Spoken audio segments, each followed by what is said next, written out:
Magandang araw po sa inyo lahat. Welcome po sa panibagong video natin dito sa Makapili TV. Ngayon ito pag-usapan po natin itong bagong expose ni Senator Rapi Tulfo kung saan may panibagong anomalya na nakita si Senator Rapi Tulfo dito sa PCSO. Nung nakarang Senate hearing, nalaman dito ni Senator Rapi Tulfo na meron daw mga nagpopondo para makuha yung jackpot prize. So, gumagas daw ng 30 million para makuha yung jackpot prize. Pero ngayon dito, meron naman pong panibagong sabihin natin magic dito sa PCSO kung saan meron daw na nanalo ng hindi lang once, hindi lang twice, pero more than 20 times daw na nakakakuha ng panalo sa PCSO. So, ito panoorin po natin to. Sobrang swerte naman ng isang taong 20 beses umanong naka-jackpot sa loto sa loob lang ng isang buwan. Yan ang napagalaman ni Senator Rapi Tulfo base sa isinumiting listahan ng Philippine Charity Sweepstakes Office o PCSO. Bukod dyan, meron din daw isa pang pangalan na 10 beses namang nanalo sa loob lang ng isang buwan din. Tanong ni Tulfo, paano yan nangyari? Paliwanag ng PCSO, hindi pangalan ng jackpot winner ang nasa listahang tinutukoy ng senador, kundi claimant o yung kumubra ng panalo. Kaya raw isang pangalan ay dahil may mga nakikiusap na ipaklaim sa iba ang kanilang panalo lalo't required ang valid ID. Ngayon, ito, may dalawang nanalo or may dalawang, may dalawang nanalo. Yung isa 20 times, yung isa 10 times. So, dalawang tao lang yon, kumukubra siya ng 20 times, yung isa 10 times. Pero sinasabi ng PCSO na hindi daw sila yung mga original na ticket owner. So, claimant lang daw yung dalawang yon na kumukubra. So, tuloy po natin to paliwanag nitong GM Robles na to. Kasi, transferable yan. Kung sino may hawak niyan, can claim that. That's why we always say keep it and at the back may place to sign it. So pirmahan nyo na kagad kung ayaw nyong mawala yan at ma-claim ng iba or pag pinaklaim mo sa iba, syempre hindi mo pipirmahan. And of course, ang record niyan kung sino ang nag-claim pero hindi necessarily siya ang winner. It's a simple case of paki-claim. Inimbita na rin ng PCSO ang Senado para mag-inspeksyon sa pagbola ng loto nang sa gayon ay makita nilang walang nangyayaring pagmamanipula sa resulta nito. So, yun. Base doon sa paliwanag ni GM Robles na yung dalawang nanalo, yung dalawang kumukubra. Kasi, linawin muna natin. Siyempre, kung sino yung may hawak ng ticket, siya yung lotto winner. Siya yung winner doon. So, kaya nga pinapipirmahan, sabi nga ni GM Robles, kaya pinapipirmahan sa likod dyan para ikaw lang mismo yung may-ari ng ticket. So, walang ibang pwedeng mag-claim nung kundi ikaw dahil ikaw yung owner. Ngayon, sinasabi niya na claimant lang daw yung dalawang yun. So, parang ganito lumalabas. Ako yung nanalo, iuutos ko sa iba na kunin yung panalo. Pero ito liwanagin natin, hindi pa hindi pa to, kumbaga wala pang official na nilalabas kung ano ba yung napanalunan dito So, mamaya ito paliliwanag ulit ni GM Robles kung ano ba yung napanalunan. Kung ito ba yung jackpot price na yung malalakihan o yung mga simpleng ano lang. Mga simpleng mga pot price lang. Yung sabihin natin yung mga nasa EC2, yung mga ganun-ganun lang. Yung mga hindi naman sabihin natin sobrang laking mga jackpot. So ito, paliliwanag ni GM Robles. Ito yung hihimayin natin kasi yung naunang video, medyo brief lang yung pagkakapaliwanag na sinasabi niya lang. May claimant lang. Kumbaga parang inuutos lang na i-claim yung panalo. So hindi talaga sila yung originally na may yung owner ng ticket. So claimant lang, kumbaga pinakisuyuan lang. So ito paliliwanag niya rito, ano ba yung kalakaran, kung ano ba yung nangyayari, kung paano kini-claim yung mga napanalunan sa loto. Senate Committee on Games and Amusement Chairman Rapi Tulfo na isang mananaya ang 20 beses nanalo sa loob ng isang buwan sa loto. At batay raw yan sa listahan ng mga nanalo na isinumite ng Philippine Charity Sweepstakes Office. Ang PCSO bukas daw sa investigasyon. At para bigyan pa tayo ng mas malinaw na paliwanag sa isyong yan, makapanayan natin live sa studio si PCSO General Manager Mel Robles. Magandang umaga, GML. Ay, magandang umaga sa iyo. Okay. Una, para maklaro lang, galing sa inyo yung listahan. Opo. Tama. So, naging transparent po ang PCSO dyan. Pangalawa, talaga ba may isang mananaya na nanalo ng 20 beses sa loto sa loob ng isang buwan? Okay. Sa pasimula, kung sa jackpot po, wala pong ganyan. No? Yung jackpot natin. Hindi jackpot to. Hindi majority. Jackpot to. Okay. Hindi ito 642, 648. Hindi ho yan jackpot bearing. Sigurado po kami dyan dahil wala pong nananalo ng 20 jackpot games in 1 month. Pero, maaaring ang isang tao ay mag-claim ng 20 times or even more than 20 times sa ibang games namin. Hindi lang po jackpot ang games namin eh. Meron kaming 2D, 3D, 4D, 6D, yung mga lower tier games. At ang kadalasan dyan, ang practice talaga dyan, kahit bago pa ako dumating, ang claiming ng 10,000 and above ay ginagawa sa branch namin. Yung 10,000 and below ay pwede nang i-claim yan sa outlet. Okay. Pwede na lang i-claim yan dyan. Pero yung 10,000 and above, most likely sa branch namin na nasa munisipyo. Kapito. So ito, ganito po, kasi ako may experience po ako dyan. Before kasi yung meron po akong kakilala, ganyan siyang tatrabaho sa Lotto Outlet. Na kapag, totoo naman sinasabi nito ni GM Robles, kapag below 10,000, at may pondo naman yung Lotto Outlet, pwede niya nang doon i-claim automatic yung panalo niya.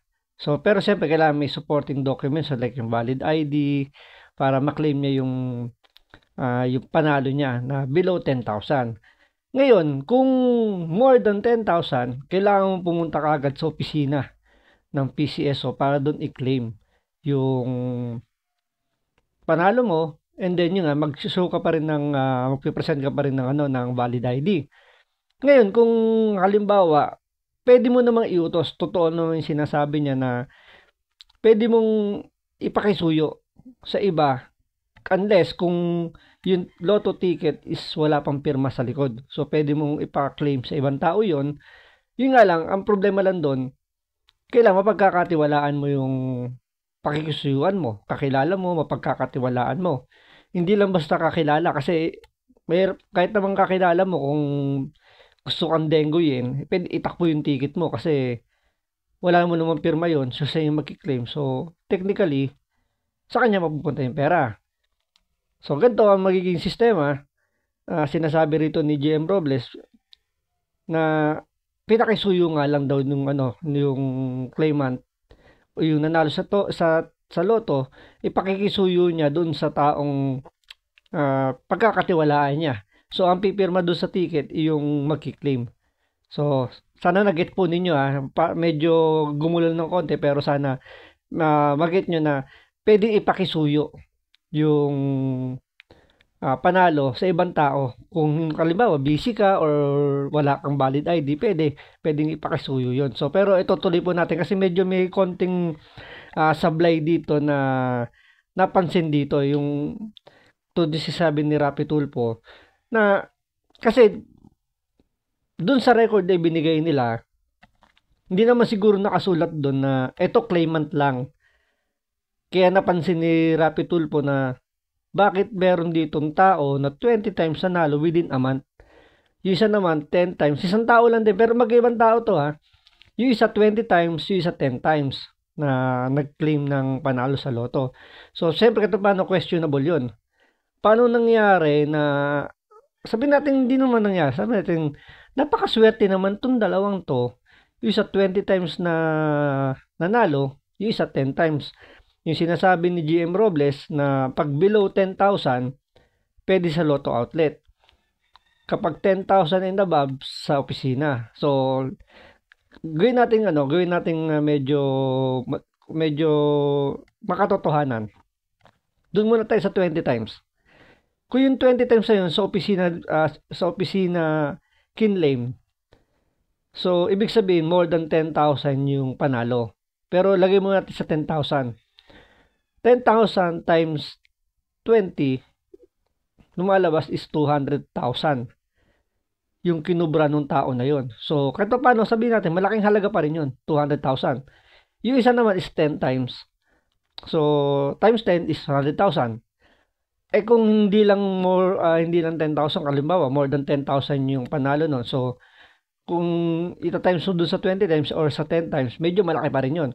So, doon pala mag-iisip ka na napakaswerte nitong taong to na pinakasuyuan. Yung nanalo kasi pinakasuyuan lang. So, yung taong tumaya na yun, napakaswerte.